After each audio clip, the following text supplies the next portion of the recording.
Olá, bom dia, a graça, a paz maravilhosa e necessária do Senhor.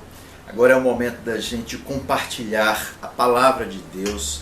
Eu gostaria de convidar você para ouvir a leitura que eu vou fazer de um dos capítulos de Romanos, lá no capítulo 8, a partir do versículo 12. Portanto, irmãos, estamos em dívida não para com a carne, para vivermos sujeitos a ela.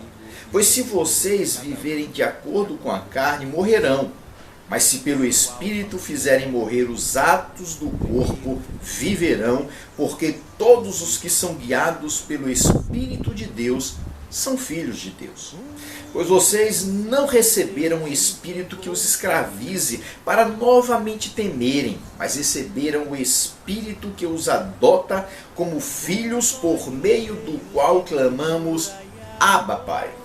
O próprio Espírito testemunha ao nosso Espírito que somos filhos de Deus. Se somos filhos, então somos herdeiros, herdeiros de Deus e co-herdeiros com Cristo.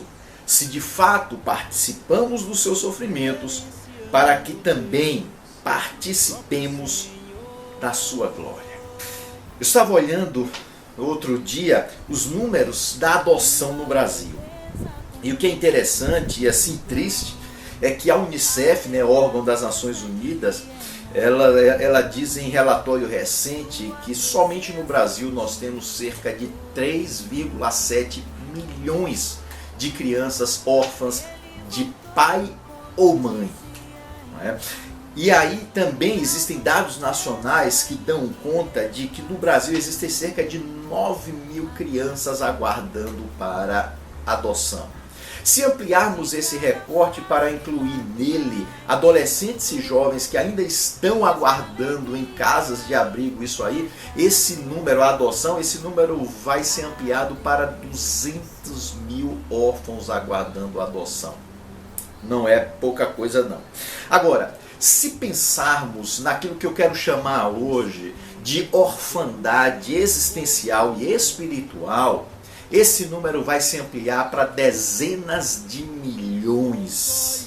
O que é que eu chamo de orfandade existencial e espiritual? Essa sensação de abandono, essa sensação de desproteção, essa necessidade que é essencial no ser humano de ter amparos de pessoas em quem ela confia, de figuras paternas e maternas. E isso independe, na verdade, de você ter um dia de vida ou 100 anos de vida. Deus, sabedor disso, nos dá de presente algo maravilhoso: nos chamar de filhos, filhos por adoção. É exatamente esse conceito que Paulo usa aqui quando ele escreve esse texto. Que sentido faz, no momento que eu estou vivendo, nos momentos que eu possa vir a viver, nos momentos que eu vivia e que ainda me marcam, de crise profunda, de dificuldades, de sensação de abandono, que sentido faz saber que sou filho de Deus, que Deus me adotou como filho? Em primeiro lugar, a gente vai ver aqui já no início do texto, lá no versículo 14, que a adoção divina nos supre de sentido e de direção. Duas as coisas, ou às vezes elas até se confundem, muito essenciais em nossas vidas. Quando nós nos sentimos órfãos existenciais, místicos, espirituais, a primeira sensação que nos vem é a sensação de perdição. Perdição no sentido de desnorteamento. Meu Deus, o que é que eu estou fazendo aqui? Que sentido faz tudo isso? Eu estou rumando, eu estou caminhando para onde? E essa sensação de desnorteamento, ela acaba quando nós nos deparamos com a notícia de que em Cristo Jesus, Deus nos adotou como filhos. Ele é o nosso Pai. Essa realidade espiritual, quando precisarmos estabelecer sentido e direção para a nossa caminhada. No momento mais angustiante, ele vai dizer: filho, filha, estou aqui contigo, eu vou te guiar, eu vou te dar a direção. poderosa essa verdade, não é?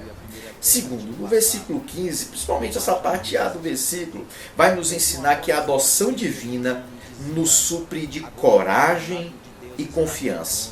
Pois vocês não receberam o espírito que os escraviza para novamente temerem. O espírito que Deus nos deu, que o Pai nos deu, é o espírito que nos encoraja, não é? É o espírito que nos enche de amor, porque a própria palavra diz mais adiante que o verdadeiro amor, o genuíno amor, lança fora todo o medo. Não é que não venhamos a temer situações, mas é que esse temor nunca vai nos dominar por completo, porque nós descobrimos que Deus nos adotou como filhos, como filhas dele, que está ao nosso lado, segura a nossa mão, segura o nosso braço e diz: não temas, eu estou contigo, estarei contigo todos os dias até a consumação dos séculos. Mas aí o texto vai prosseguir e vai nos dizer que faz um sentido enorme sabermos que Deus nos adota como filhos e filhas. Sabe por quê? Porque a adoção divina nos supre de familiarização, de familiaridade e pertencimento. Repetir. Quando nós somos adotados por Deus, nós passamos a ter uma família, a termos um pertencimento, pertencemos à família de Deus. Mas isso não é chavão, não é aquela coisa, sou da família de Deus, ou família de Deus, não. É de uma forma verdadeira, de uma forma profunda, de uma forma transformadora. Os versículos 15, a última parte, o 16, nos dizem assim: mas receberam o Espírito que os adota como filhos, por meio do qual clamamos: Abba, Pai. Essa expressão aqui que Paulo usa não é acidental. Ela já foi usada por Jesus. Ela não era comum. Isso aqui é uma inovação de Cristo. Estabeleceu relacionamento com Deus, o Criador de todas as coisas, no sentido de chamá-lo assim: Abba, Pai. A ideia aqui é dizer o seguinte: este Abba, Pai é uma expressão da porta da casa para dentro. Essa é uma expressão da intimidade. Não é a expressão de que o filho se referia ao pai em público. Não, isso é coisa da porta da casa para dentro, da intimidade. E a intimidade nunca descarta a reverência. Pelo contrário, quanto mais íntimos somos de alguém, mais reverentes nos obrigamos a ser, porque é um prazer a reverência para quem a gente é íntimo. E por fim, lá no versículo 17, o último versículo dessa perícope que nós lemos aqui, vai nos ensinar que a adoção divina nos supre de esperança e celebração. Ser filho de Deus significa deixar renascer a esperança. A esperança de que um dia celebremos. Olha o que é que diz o versículo de número 17. Se somos filhos, então somos herdeiros. Herdeiros de Deus e co-herdeiros com Cristo. Se de fato participamos dos seus sofrimentos, para que também participemos da sua glória. Quando o horizonte enegrecer, quando turvar, quando a situação ficar difícil, quando nada parecer fazer sentido, então nós vamos descobrir que somos adotados como filhos e filhas de Deus. E aí a esperança começa a brotar e a gente sabe que esse tempo caótico, o caos não tem a última palavra. Sabe por quê?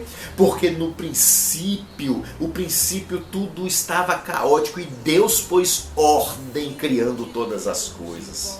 E nos nossos caos existenciais, Deus vai fazer brotar a esperança de que vamos celebrar, porque nos diz aqui o texto: se participamos dos sofrimentos de Cristo, certamente vamos participar da glória de Cristo. Ou seja, da celebração, do momento onde a humanidade há de convergir para o Deus que criou todas as coisas, e diante dele vamos reconhecer o seu senhorio, e reconhecer o senhorio dele é estar celebrando com ele na eternidade. Filhos e filhas adotados por Deus. Não, isso aqui não é apenas verdade intelectual, não é verdade doutrinária, ainda que a doutrina seja ótima. Isso aqui não é uma verdade que a gente vai resgatar nos manuais dos dogmas, ainda que eles tenham sentido e sejam maravilhosos. Eu estou falando de algo que nos momentos mais difíceis da nossa existência, onde a gente esteja muitas vezes mergulhados em situações caóticas, saber que fomos adotados por Deus faz todo o sentido. Eu sou filho, você é filho, filha de Deus, porque Deus nos adotou em Cristo Jesus. Sabendo disso, Ele há de nos resgatar.